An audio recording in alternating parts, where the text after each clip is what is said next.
d'être commandé, puisque je suis né à 7 mois. Ma maman a développé une maladie, une petite bactérie qui fait que à la naissance, j'ai arrêté de respirer. C'est un truc qu'on fait tous les jours. Moi, j'ai arrêté pendant quelques minutes.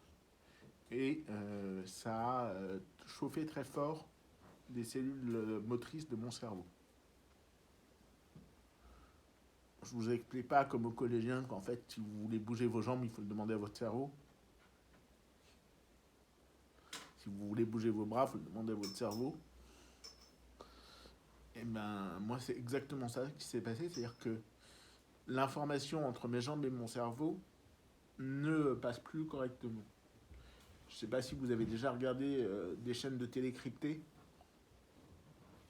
genre un canal crypté sans décodeur ou un truc comme ça. Est-ce que ça vous est déjà arrivé? Non.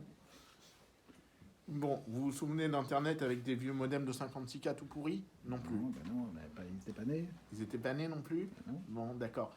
Bon, en gros, il y a une lenteur importante entre l'information qui est envoyée de mon cerveau à mes jambes, qui font que mon cerveau ne peut pas communiquer correctement et de manière fluide avec mes jambes.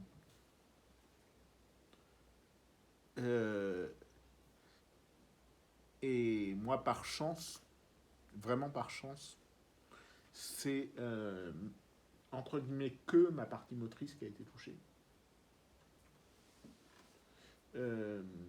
Quand je dis que ma partie motrice, c'est mes jambes, mes bras, parce que je peux pas écrire, je peux pas accrocher de boutons, je peux pas faire de lacets. Je me dirais, si je peux pas marcher, faire un lacet, ça sert à rien. Voilà, et j'ai du mal à couper ma viande, par exemple. Enfin voilà, j'ai du mal à faire des choses qui pour vous sont basiques. Et pour moi, ça allait pas, et c'est pour ça que j'ai besoin d'auxiliaires de vie, comme Christophe qui est là ce matin, qui me fait la joie de m'accompagner ce matin. C'est un vrai métier. Et donc ça, c'est sur toute la partie motrice, qui fait que, bon, ben, vous en doutez, je peux pas courir. C'est pas très grave. Je passe très bien de courir, sauf quand je suis en retard, sauf quand ça fait chier. Il y a plein de moments où, en fait, courir, quand il y a plein de moments où vous pourrez courir au quotidien et où vous courez au quotidien, et en fait, c'est dans ces moments-là que ça fait le plus chier. C'est pas C'est pénible. courir, oh, c'est pas grave. Ils sont en terminale, a priori. Oui, mais bon. A priori, ils ont déjà entendu Cagar plusieurs fois. Non, c'est dans ces moments-là que c'est le plus casse-pied. Mais je voulais pas utiliser casse-pied parce que voilà, je trouvais que c'était le synonyme était trop marrant pour la circonstance. Mais oui, c'est dans ces moments-là que c'est extrêmement casse-pied de ne pas courir en fait. C'est dans les moments du quotidien. Et alors ça a eu des impacts aussi. Mon handicap a eu beaucoup d'impact sur mes yeux. Parce que les yeux, c'est aussi des muscles. Et que du coup, ça a eu beaucoup d'impact sur mes yeux. Par exemple, je suis empêché de lire sur du papier. Et je suis un fervent de philosophie, de littérature. Enfin, j'aime vraiment ça. Et du coup, comme j'ai un fauteuil roulant, j'ai un abonnement à des livres audio. Pour moi, c'est le même type de béquille, si je peux me permettre le jeu de mots. C'est vraiment l'impact, c'est comment compenser en réalité la difficulté par une solution. En vrai, on a tous, dans nos vies, on a tous un certain nombre de difficultés qui sont toutes, qu'on peut toutes compenser par des solutions. Alors les solutions, elles sont à trouver, elles sont à creuser, mais elles existent. Ça, je vais vous le répéter encore pendant un moment, là, pendant qu'on est ensemble. Le handicap en soi, et le mien en particulier, et la façon dont j'ai décidé de le construire, c'est un lien d'interdépendance. Je sais que je suis extrêmement dépendant. Je suis dépendant pour tout. Je suis dépendant pour m'habiller, pour faire à manger, pour faire mes courses. pour aller au ciné. Je vais pas au ciné, mais pour aller au théâtre, pour lire, pour je sais pas pourquoi d'autre, mais pour les transports parce que j'ai pas le permis de conduire. Je peux pas, évidemment pas prendre un scoot. Si je prends un scoot, c'est un mec avec un foulard et qui court vite, mais c'est pas très pratique pour aller d'un endroit à l'autre. Donc je peux évidemment pas prendre un scooter. Voilà, donc en ville, j'ai... alors là, ce matin, je suis venu avec votre professeur, je suis venu en fauteuil manuel parce que c'est quand même ce qui est le plus facile. Mais sinon, pour la ville, j'ai un fauteuil roulant électrique. C'est la même chose que ça, mais avec des plus petites roues. Enfin, non, des roues différentes, crantées. Et vous avez dû en voir. Hein. Voilà, des gens qui se baladent en fauteuil électrique. Parce que ça m'offre une plus grande autonomie dans mes déplacements. Parce qu'en fait, ce qu'on va chercher, c'est pas l'indépendance, c'est l'autonomie.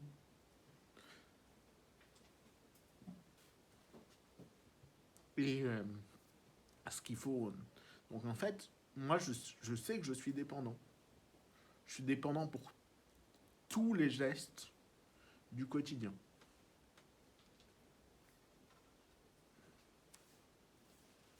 Enfin, quasiment tous. Sauf peut-être me servir une bière. Voilà. Sauf peut-être quelques-uns. Et me servir un verre d'eau, ça marche aussi. Mais voilà, c'est plus sympa de se servir une bière. Mais je suis complètement, j'allais dire, autonome et indépendant dans mes choix. Et ça, c'est une vraie leçon, enfin, c'est un vrai truc à apprendre en philosophie. Dire de quoi on est dépendant et de quoi on est indépendant. De quoi on est... Qu'est-ce qu'on doit demander et qu'est-ce qu'on peut choisir et comment on peut choisir de le demander pour que ça soit réalisé comme on le souhaite. Je me faisais la réflexion cette nuit, parce que toujours quand j'interviens comme ça, je dors pas très bien, parce que je réfléchis un peu à ce que je vais vous raconter quand même. Je me faisais la réflexion cette nuit que, en fait, je suis pas comme un cuisinier, je suis comme un monsieur qui fait des recettes pour que d'autres les réalisent. Pour vous donner un petit exemple sur mon parcours, donc je suis très dépendant, je suis tellement dépendant que j'ai pas pu avoir une scolarité normale, normale avec énormément de guillemets, parce que je ne sais pas définir la norme. Mais ça, vous avez une prof de philosophie derrière qui va vous expliquer comment définir la norme. C'est pas mon job ce matin de vous expliquer comment définir la norme, parce que je serais bien incapable de définir la norme. Et donc j'ai pas pu faire une scolarité dite classique, normale.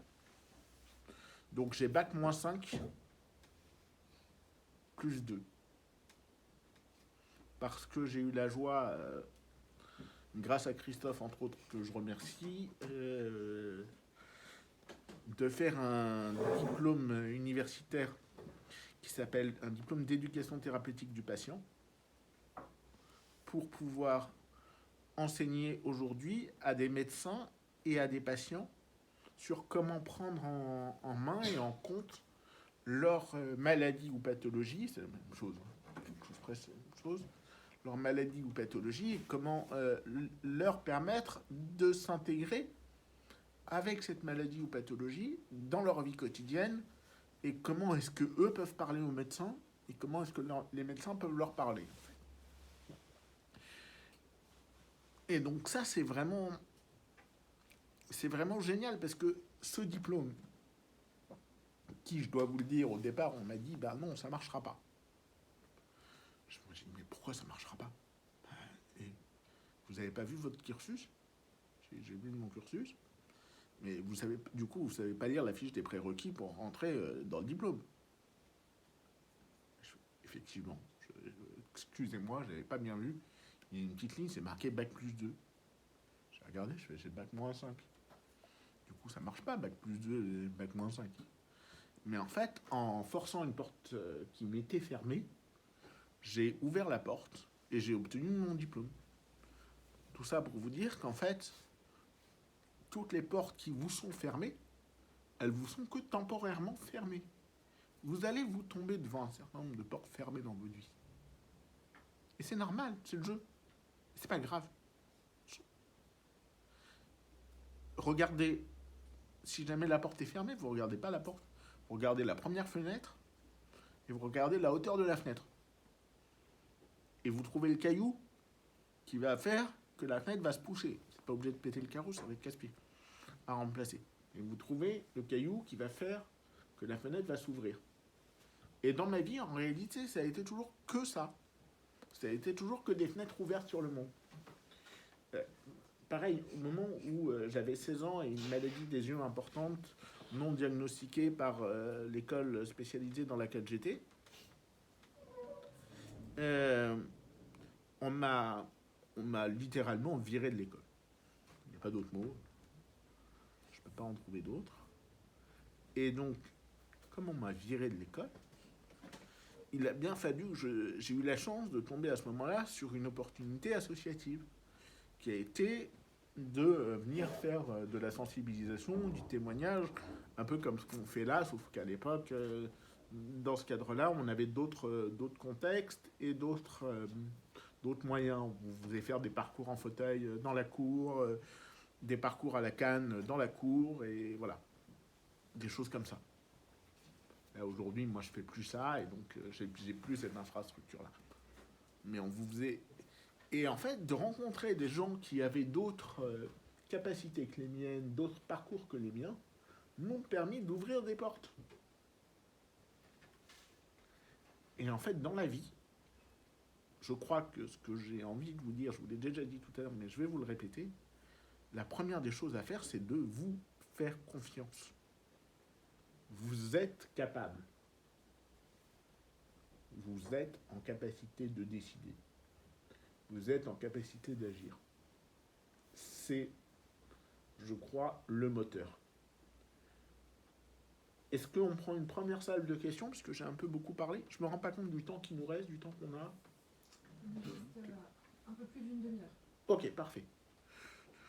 Du coup, je vous propose de parler jusqu'à la demi-heure, et puis qu'on fasse une demi-heure de questions-réponses, où on fera 20 minutes de questions-réponses et je comblerai le reste. Mais ce qui m'intéresse, c'est de voir un peu ce que vous...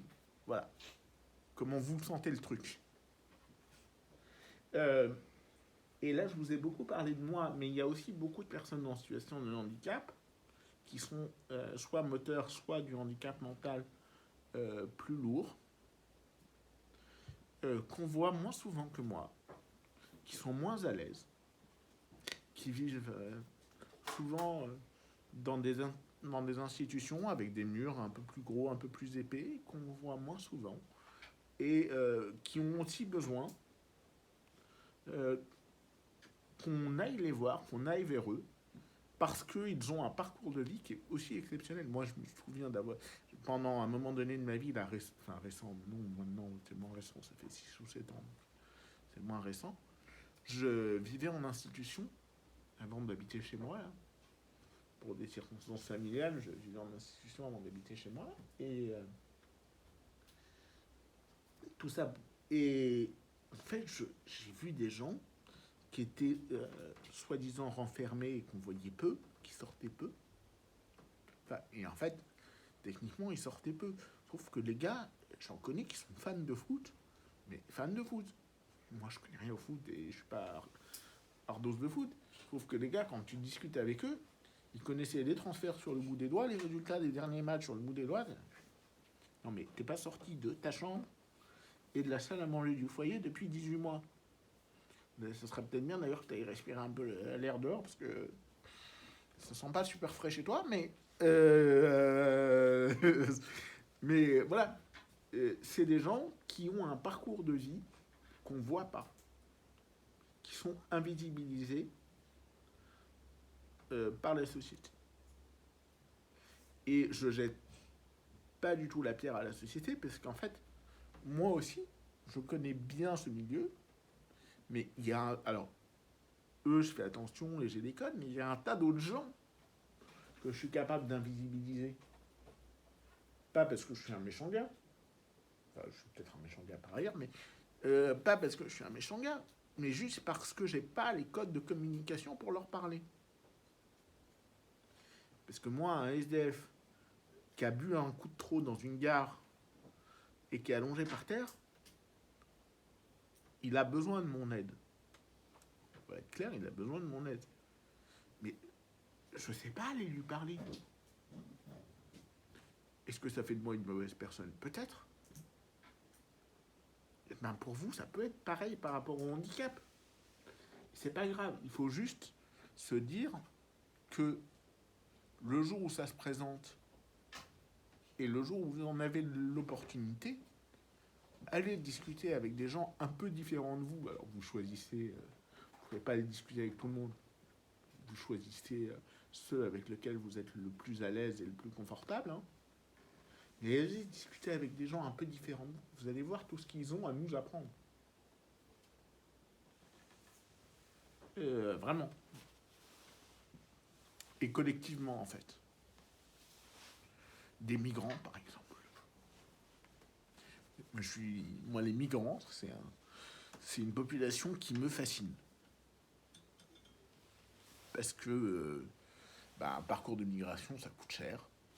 C'est épuisant. C'est des gens qui sont souvent qualifiés dans leur pays et qui arrivent ici et qui sont souvent disqualifiés par leur statut de migrant. Et en fait, c'est sensiblement la même chose sur le plan philosophique que le handicap. C'est l'image qu'on pose sur les gens qui les disqualifie, parce que sont les gens. Est-ce que vous voyez un peu ce que je veux dire?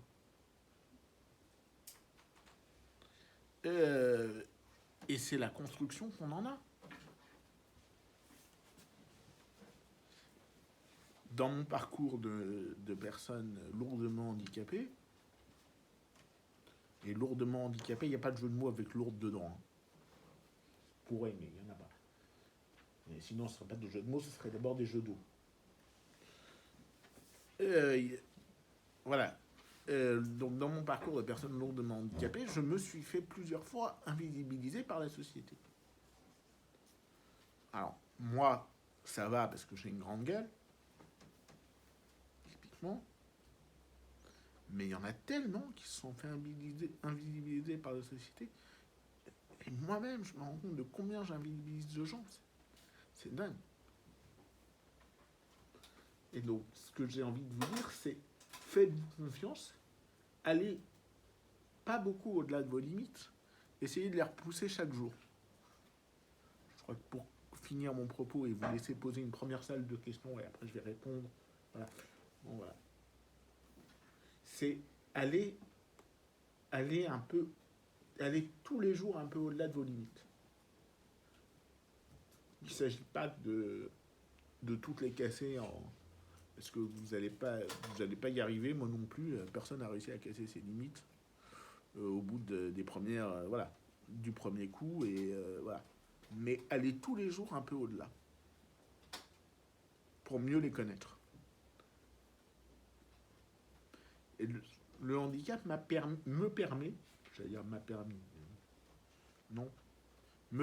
de connaître chaque jour des limites différentes et chaque lendemain la manière que j'ai eu de surmonter la limite du jour. Alors des fois il y a des lendemains ils mettent plusieurs semaines avant d'arriver, voire plusieurs années. Hein. C'est des lendemains de Léo Ferré, c'est des lendemains qui chantent. Mais il y a toujours une solution. Et c'est souvent, non pas des solutions technologiques, c'est souvent de la solution humaine. N'oubliez jamais que quoi qu'on vous mette dans les mains du ChatGPT et autres, j'utilise, voilà, j'utilise moi-même ChatGPT, je confesse utiliser ChatGPT.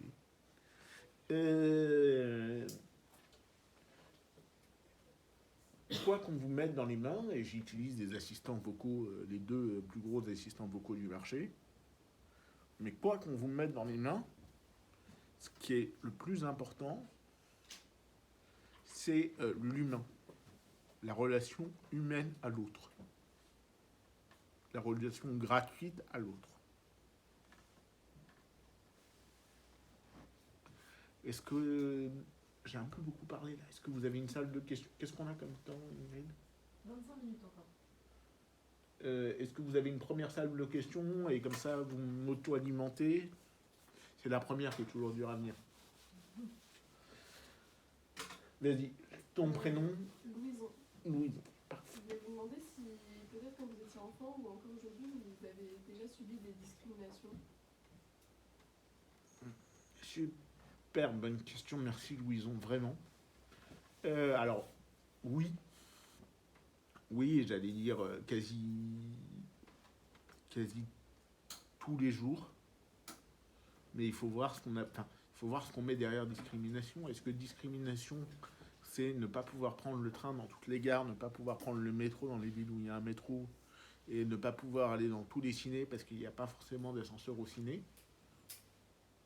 Ou est-ce que c'est discrimination de quelqu'un? Oui, je pense à des discriminations verbales plutôt. Alors, oui. Oui, ça m'est arrivé d'avoir des discriminations verbales, mais surtout, en fait, plus que des discriminations verbales, c'est plutôt du regard gêné, interrogatif. C'est-à-dire qu'il y a quand même très peu de gens, à moins qu'ils aient bu un sacré coup ou qu'ils aient un problème par eux-mêmes d'ordre psychique, qui se retournent dans la rue et ça l'en dit, quoi. Ça arrive pas. Mais par contre, des regards gênés, des regards en coin, oui, beaucoup. Hein? Des mains sur la tête. Oui, oui, ou alors de la discrimination se voulant positive. Ça, c'est chiant. C'est vraiment casse-pied. La discrimination se voulant positive, c'est vraiment casse-pied. Ce que j'appelle la discrimination se voulant positive, je vous raconte quand même. Donc, moi, j'habite Paris, enfin la région parisienne, la proche région parisienne, et je rentre de chez le kiné il y a 15 jours ou 3 semaines, là, pendant le salon de l'agriculture. Il y a un mec que je connais ni d'elle ni dedans, on est bien clair. Il passe, je passe dans la rue, il passe dans la rue, full, complet. Je le vois pas, il me pose la main sur la tête comme ça. Là, genre, bon bestiau, quoi. Vraiment, là, je me suis senti salon de l'agriculture, quoi.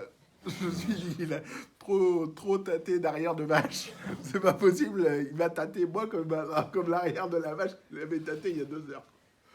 Voilà. Et je suis sûr que dans son esprit à lui, c'était, je viens en soutien et je lui apporte du soutien et je lui montre du réconfort. C'est deux... Voilà. Mais alors moi, franchement, je l'ai mal pris.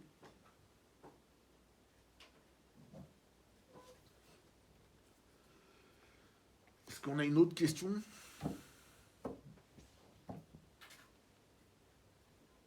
Vas-y. Je m'appelle Louis. Aujourd'hui, en France, qu'est-ce qui peut être mieux fait pour intégrer les handicapés mentaux et physiques? Alors, super vaste question. Et pour ça, j'ai pris des engagements publics et politiques au Conseil national consultatif du handicap. Donc c'est une très grande question.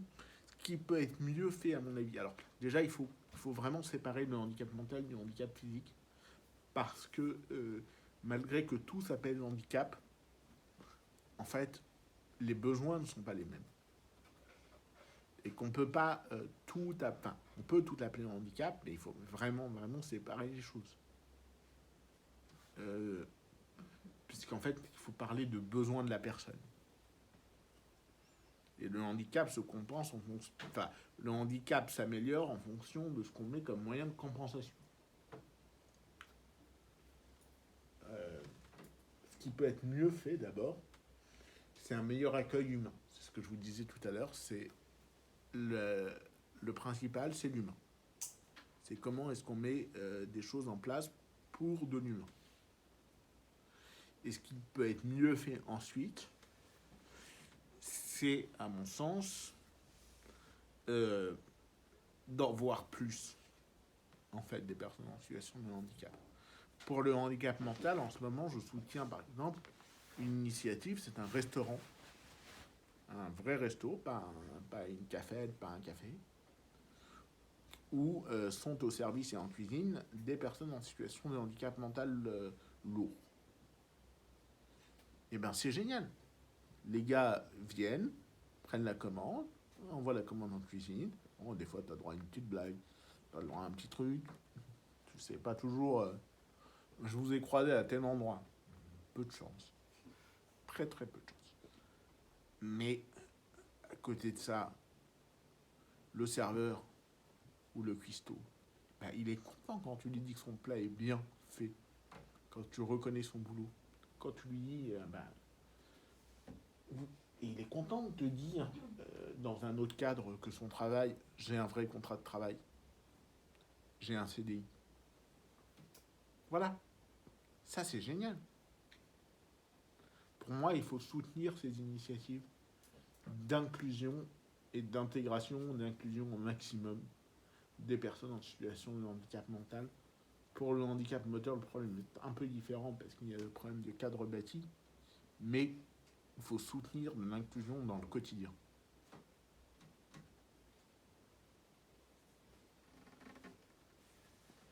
Est-ce que vous avez d'autres questions? Je suis preneur de toutes les questions.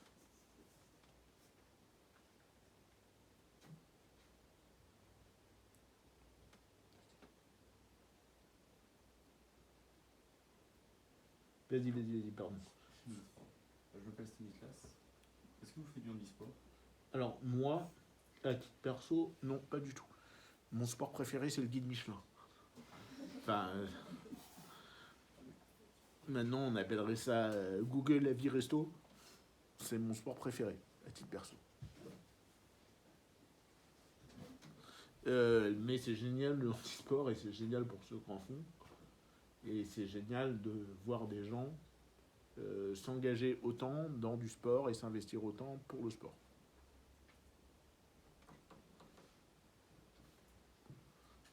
Et je vous invite à regarder les Jeux paralympiques à la télé parce que les mecs, c'est vraiment des héros.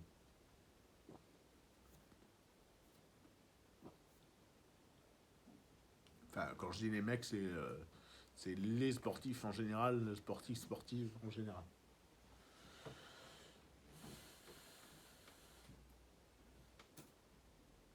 Vas-y. Comment aujourd'hui le handicap ça coûte cher, il y a un auxiliaire de vie, il y a les fauteuils roulants et tout ça. Et pourtant c'est un handicap, c'est pas forcément compatible avec un travail. Du coup, comment on pourrait faire pour que ça s'embrique mieux? Alors ça c'est une question, enfin toutes les questions sont super intéressantes, celle du handisport aussi, mais alors le handicap c'est un sport de luxe. Soyons bien clairs, le handicap c'est un sport de luxe. C'est un sport qui coûte cher. Et c'est pour ça que j'ai commencé mon propos par c'est génial d'être en France. En France, on a quand même un système d'aide sociale qui est quand même extraordinaire. Il a plein de défauts, mais il est extraordinaire.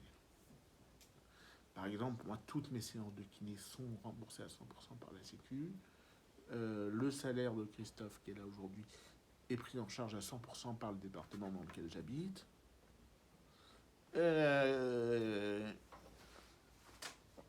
En fait, on a plein d'aides. Et donc, le handicap, oui, c'est un sport qui coûte cher. Mais par exemple, moi, si je travaillais aujourd'hui comme salarié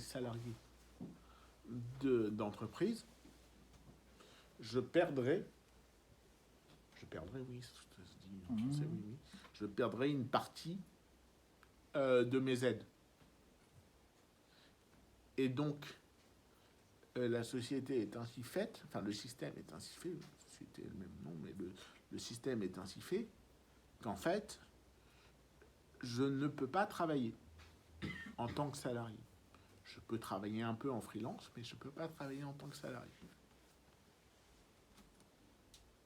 Parce que sinon, le trimestre d'après, l'année d'après, je vais perdre mes aides. J'ai aucune envie de perdre mes aides. Parce que mes aides, c'est ma vie quotidienne. Et si je perds mes aides, je perds mon boulot. En fait. Donc là-dessus, il y a un vrai mode de réflexion à construire. Je contribue un peu à le construire dans différents organes politiques, mais il y a un vrai mode de réflexion à construire sur dépendance, travail et dépendance, production.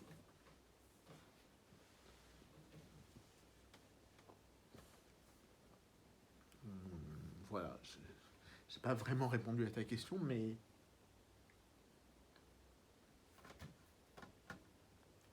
Vas-y. Je m'appelle Léa. Vous parliez que vous vous engagez dans la politique, mais c'est pour faire changer les choses ou c'est sur un combat particulier? Alors les deux, mon capitaine. C'est pour faire changer les choses, clairement. Parce que sinon, je ne ferais pas autant de réunions et j'aurais pas autant de pertes de cheveux suite aux réunions, hein, clairement. Donc, et c'est sur un combat particulier, oui. Mon combat à moi, c'est la reconnaissance du savoir des personnes en situation de handicap et en particulier dans la santé, enfin, des personnes malades et en particulier dans la santé et dans comment prendre en main leur santé et s'investir dans la santé. Par exemple, je suis enseignant de ce qui s'appelle pompeusement la perspective patient, c'est juste le point de vue du patient, pour des internes en médecine. Les internes en médecine, c'est les jeunes médecins du futur. Enfin, du futur, de demain et après-demain. Et je suis aussi engagé dans la gestion, dans un établissement, dans la gestion d'établissements pour personnes en situation de handicap mental. Parce que, ayant une vision de l'intérieur, j'aide aussi des gens qui ont une vision, eux, complètement de l'extérieur et complètement du monde de l'entreprise, à voir un peu ce qui se passe dedans et à voir comment est-ce qu'on peut améliorer ce qui se passe dedans avec un œil, j'allais dire mixte, c'est-à-dire un œil de quelqu'un qui a pris un peu de recul puisque je suis chez moi, et en même temps l'œil de quelqu'un qui comprend la question interne.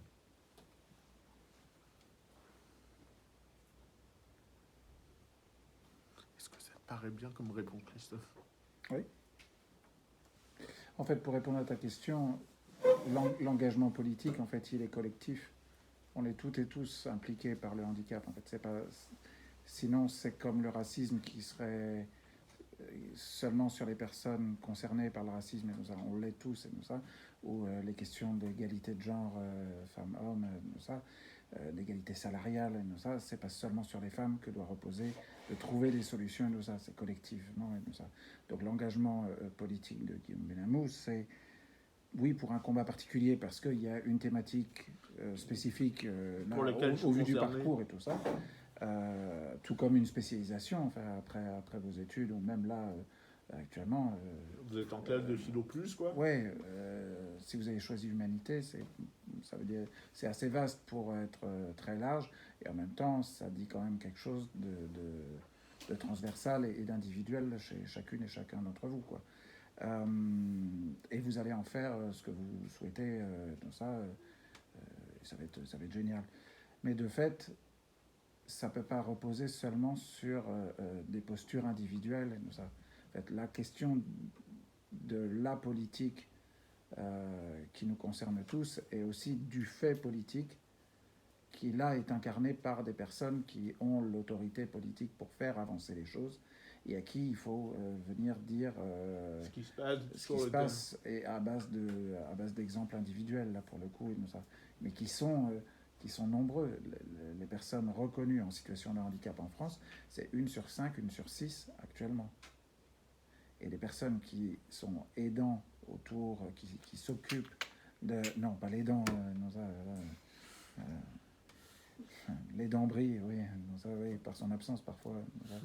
Non, toutes les personnes qui donnent un coup de main, mais pas forcément à titre professionnel, comme père, mère, fils d'eux, fille d'eux, voilà, qui accompagnent dans ça, c'est quasiment encore 10-11 millions de personnes Donc, encore une personne sur 5, une personne sur 6.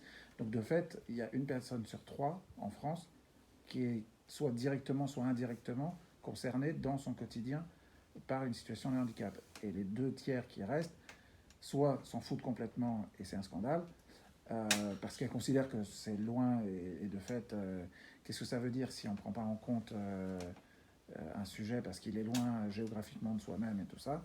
Ça, c'est une question que je vous laisse ouverte, j'y répondrai pas. Mais sinon, c'est aussi de se dire comment ce qui m'impacte est aussi ce que vit l'autre, parce que finalement, l'autre, c'est moi. La madame a Oui, une question. Ingrid, vous avez une question? Oui, la madame a une question, oui. Moi, alors, juste, je signale qu'il nous reste 10 minutes. Oui. J'ai une question, c'est qu'aujourd'hui, il y a de plus en plus les dépistages préimplantatoires et prénataux. On arrive à dépister de plus en plus les différentes formes de handicap des embryons. Et même, on arrive à voir maintenant si la personne aura Alzheimer quand elle sera âgée, etc. Il y a beaucoup en amont, du coup, cette question à avoir.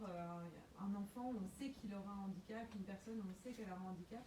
Est-ce qu'on lui impose de vivre? Est-ce que la vie vaut la peine d'être vécue, etc. Qu'est-ce que tu en penses, toi, sur ce sujet? Est-ce que la vie vaut la peine d'être vécue malgré un handicap lourd ou avec un handicap lourd? Est-ce que tu peux nous donner un peu ton témoignage là-dessus? Alors là, c'est vraiment une question d'éthique. Ouais. Et le moral. Je vais prendre une double casquette qui est la question d'éthique et de morale, la mienne, plus celle de l'évangile sur laquelle moi aussi je me construis. J'aurais envie de vous dire que oui, toute vie vaut la peine d'être vécue. En fait, il n'y a pas... qui on est pour décider de la vie de quelqu'un ou de la mort de quelqu'un? Aujourd'hui, on est sur ces questions de fin de vie aussi. Et sur ces questions de diagnostic préimplantatoire. Pour moi, c'est comment est-ce qu'on fait le choix? Quelle est la limite pour faire le choix? Moi, je ne suis pas capable de vous la donner. Et j'allais vous dire, même les parents, c'est un choix tellement dur pour les parents à qui on dit vous pouvez avorter. Oui, c'est tellement dur. Parce que, évidemment, que si l'avortement existe, je ne suis pas contre. Et évidemment qu'il y a des situations sur lesquelles c'est vraiment nécessaire. Il y a pas, c'est pas à moi de juger, en fait. C'est aux personnes de juger. Moi, tout ce que je peux vous dire, c'est qu'aujourd'hui, je suis heureux de la vie que je mène. Et je suis heureux de ce que j'ai construit avec ma vie. Et que donc, je vous dis très à cœur ouvert que aujourd'hui, le diagnostic préimplantatoire, c'est bien que ça existe, mais qu'il faut aussi laisser aux gens la chance de vivre une vie dont on ne connaît pas ni le début, ni la fin, ni le milieu. Et le handicap m'oblige à ça.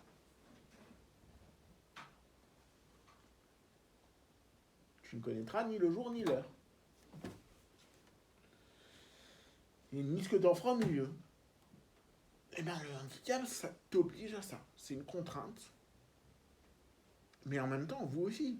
Je veux dire, vous êtes capable de me dire, dans 15 ans, 20 ans, dans quelle entreprise vous bossez, combien vous aurez d'enfants, et si vous aurez le même mari que celui avec lequel vous êtes marié?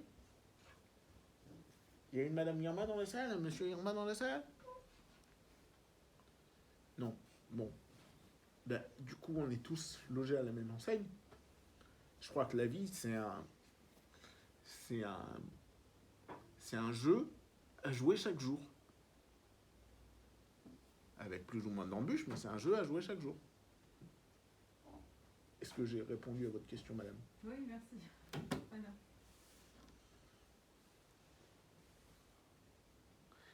Allez, question.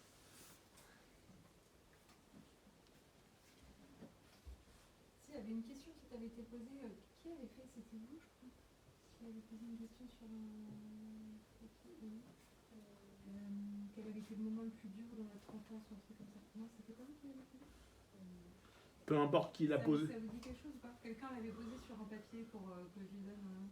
Quelle a été la plus grande difficulté de votre enfance ou un truc comme ça?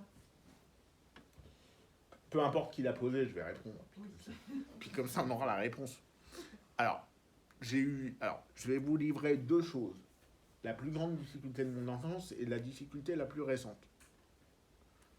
La difficulté la plus grande de mon enfance, ça a été d'abord les salsifis et les brocolis à la cantine. Là, c'est dégueulasse. Très clairement. C'est dégueulasse. Il faut enlever ça des cantines, c'est dégueulassissime. Ok. On est tous confrontés. Et une des difficultés qui a été dure aussi, c'est de voir ma petite sœur me doubler de classe. C'est-à-dire me passer devant dans l'échelle scolaire. Ce que je vous ai pas dit, c'est que j'ai la joie d'être le jambon dans le sandwich SNCF. J'ai une grande sœur et une petite sœur. Donc je fais la tranche de jambon fine dans le sandwich SNCF. Je suis le moins fin des trois. Et ce qui a été dur, c'est de me rendre compte que ma petite sœur m'est passée devant à l'école. Ça, dans mon enfance, je n'en veux pas à elle. Hein.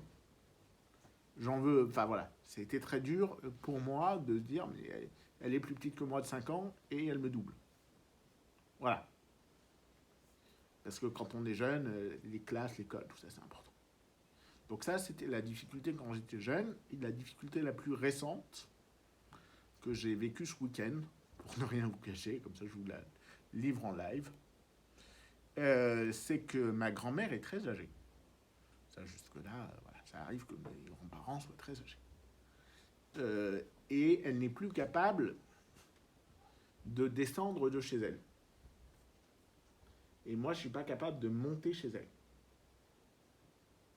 Parce qu'il n'y a pas d'ascenseur chez elle. Et bien, ça a été une vraie difficulté de me dire, en fait, je ne suis pas sûr de pouvoir aller lui dire au revoir à un moment. Je n'ai pas encore creusé toutes les pistes, mais voilà, je ne suis pas sûr de pouvoir aller lui dire au revoir parce que je suis en situation de handicap. Et en fait, j'ai beau compenser mon handicap au quotidien, sur ce plan-là, sur ce moment-là, je ne peux pas le compenser parce qu'en fait, il y a le mien plus le sien qui se croisent et qu'en fait, chez elle, c'est pas accessible. Alors elle sort plus beaucoup et quand elle sort avec 2 ambulanciers pour aller soit chez le docteur, soit chez le dentiste. Et encore, on essaie de les faire venir chez elle pour que ce soit plus facile. Mais du coup, pour moi, ça a été très compliqué. Voilà, je vous livre je vous livre la difficulté de mon enfance et la dernière difficulté, qui est la difficulté de ce week-end. Voilà.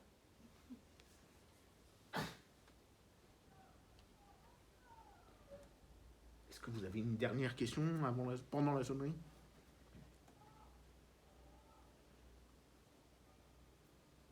Bon, moi j'en ai une du coup. Est-ce que j'ai répondu à peu près à ce qui était présenté? Oui.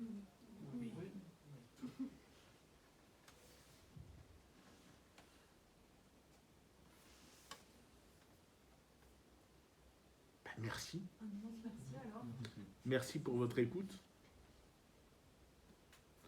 Vraiment. Et vraiment dans la vie, faites-vous confiance et amusez-vous. Amusez-vous. Oui, mais c'est pas comme ça qu'il faut faire. C'est pas grave, on s'en fout. Faites comme vous voulez. Et ouvrez toutes les portes fermées. Ouvrez-vous toutes les portes qui vous sont fermées. Je vous dis, si les portes vous sont fermées, vous cassez la fenêtre. Il y aura quelqu'un pour changer la fenêtre, c'est pas grave. Et puis vous aiderez plus tard quelqu'un à changer une autre fenêtre. Voilà. Faites-vous confiance.